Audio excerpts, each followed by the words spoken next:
Welcome back to English 2 class after summer holidays. Children, I hope you all are in a good health and must be waiting for the English class. So, the next lesson, the half-yearly syllabus, I am starting with lesson 3, A Turkish Judge. Children, open your book and you will see A Turkish Judge is the third lesson. Turkey is a country in Asia. It's a very beautiful country, and you might have seen in one of the movies a beautiful place, Istanbul. Must be, I think, Ek Tha Tiger or Tiger, I don't remember. So, this is a folk tale. Folk tales are very short stories which we usually listen from one generation to the other. It is not most of the time in the written form. So it's a very beautiful folk tale we have. Children, open your book. A Turkish Judge. In our country, the folk tales of Akbar and Birbal is very famous. We know many of it. A very interesting one. In the last classes, you have studied many of the Akbar and Birbal stories, right? So here, in the beginning, one activity is given. Emperor Akbar once dropped his ring at the court and then could not find it. Do not worry, Your Majesty, said Birbal. I will find your ring right away. Turning to the courtiers, he announced, Your Majesty, the courtier who has a straw in his beard has stolen your ring. What do you think happen next? Share your ideas, then turn to page 54, you will get the answer. Forget it. So now children, let us come to the story of a Turkish judge, right? A judge who was in Turkey. So I don't need to give you a model reading because it will take a lot of time, and we have some time constraints, children. Fine. So the city of Baghdad flourished under its just and upright Caliph Harun al-Rashid. It's a story of a king. Caliph is a king here. Harun al-Rashid. Okay. So he was very honest and justice he was doing with his people. Wanting to see for himself how his people fared, the Caliph disguised himself as a common traveler, mounted his steed and rode until he came to the outskirts of the town of Basra. There he saw an old man sitting by the roadside. Help me, implored the old man. The Caliph stopped and asked, Old man, where are you going? I am on my way to Basra, answered the old man. The Caliph put out his hand and held the old man onto the steed's back. Together they rode into the Basra. So as the first incident, the king was passing through and one old man took lift from him. He asked for help and he helped him. Children, word meaning is given down, so you may go through. So now the next we see what happens next. When they reached the town square, the Caliph said to the old man, alight, you have reached your destination, but I have to ride further. So the king thought that I helped this old man and I did my job. He asked him to get down. Alight yourself, answered the old man rudely. The horse is mine. Oh, here the king, the Caliph, Harun al-Rashid is cheated very badly, children, because the old man was not ready to get down. He answered very rudely. The Caliph was taken aback. Ungrateful man, he cried. Did I not pick you up from the roadside and bring you here? He was expecting some thankfulness from the old man, but very sad he didn't get that answer. Very true, replied the old man cunningly. He was a very cunning one. But can you prove it? I am a stranger in Basra and so are you.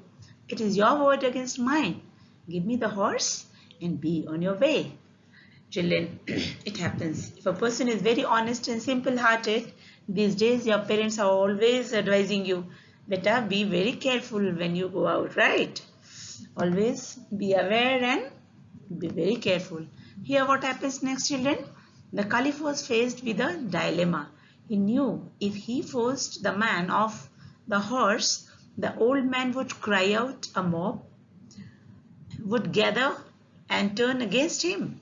On the other hand, if he gave him 10 gold coins, the old man would let him ride away.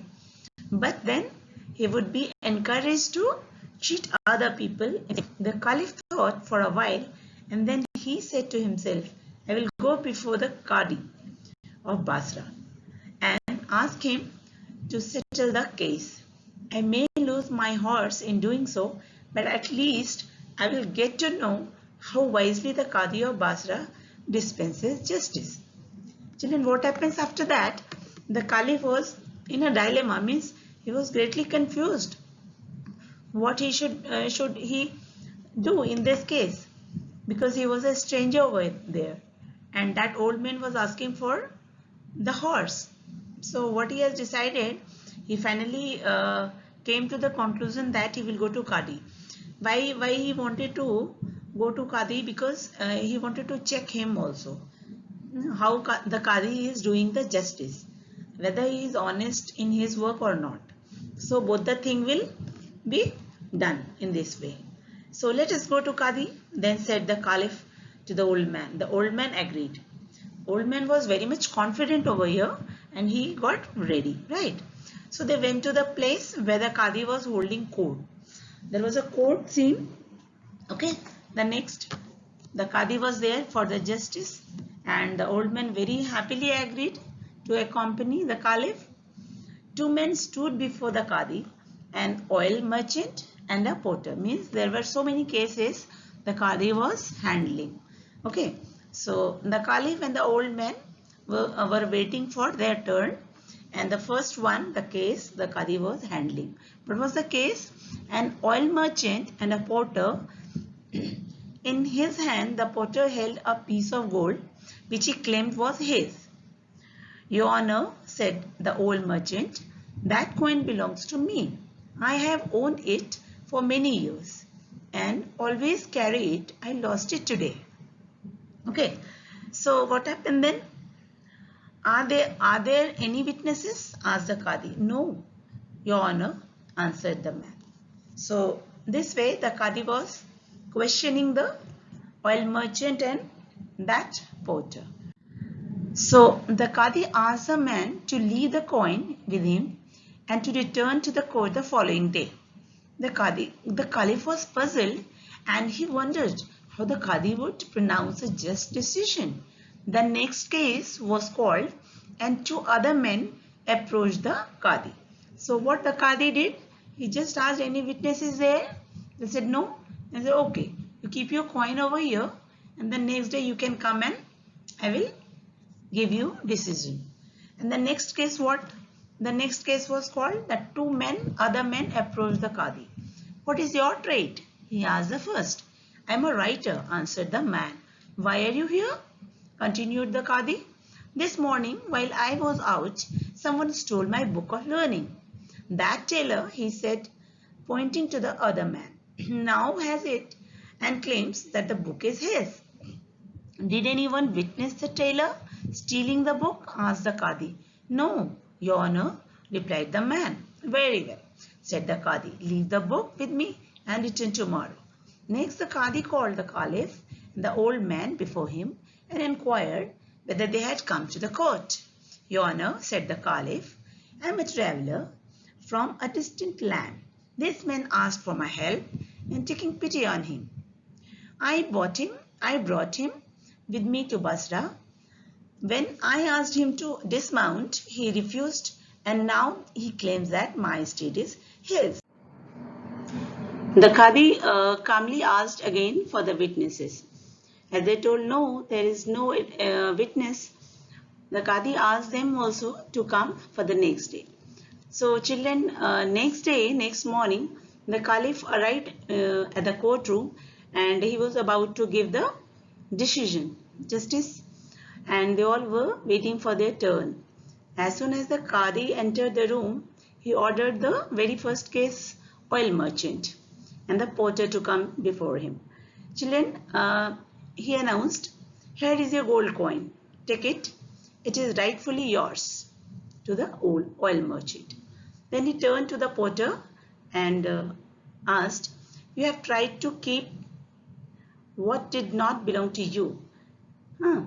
He said in a stern voice.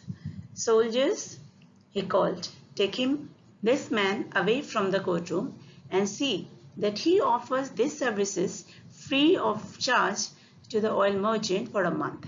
This was the punishment to the porter. Next, Qadi called the writer in the Taylor case and he gave the decision that this book of learning belonged to the writer. How? See, "I now returned it to him. But your honor, I swear that is mine," protested the tailor. See, Taylor had stolen, but he was protesting because there was no evidence, no witness, right? "Soldier, take him, false swearing tailor, and ensure that he pays the writer 5 gold coins for the trouble." And finally, the Caliph and the old man were called.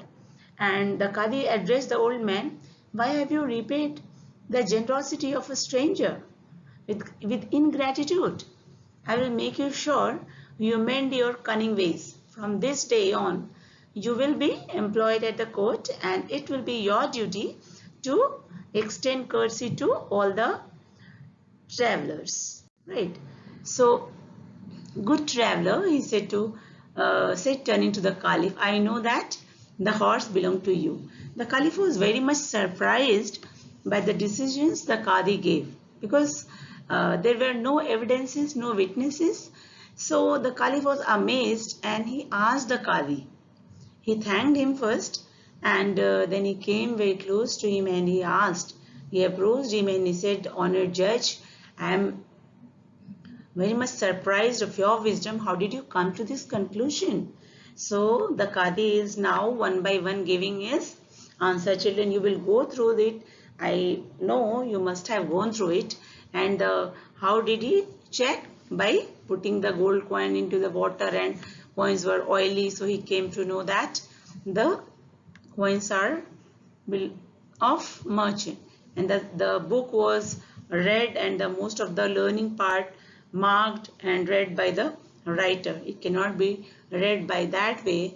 The way of reading, the way of handling of book is very much proof of that the book belonged to writer. And the last one, the Caliph's case, the horse, this case was also quite easy to settle, replied the Qadi. On looking closely at the book, I found that the pages must be used pages and unused pages. Children, you know it very well. The last night, the Qadi answered the question of the Caliph that I had your horse put in my stable. Okay, so both you and the old man would have to pass this stable, and I saw that the horse was not giving any response to the old man.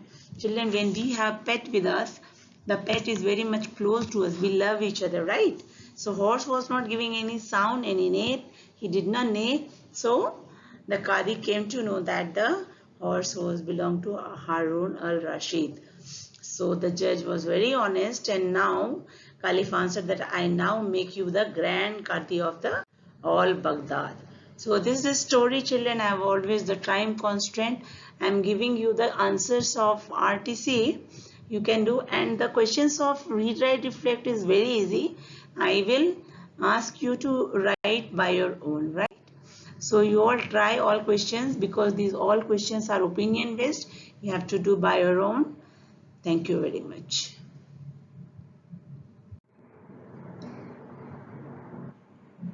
Children, here is the question answers of RTC.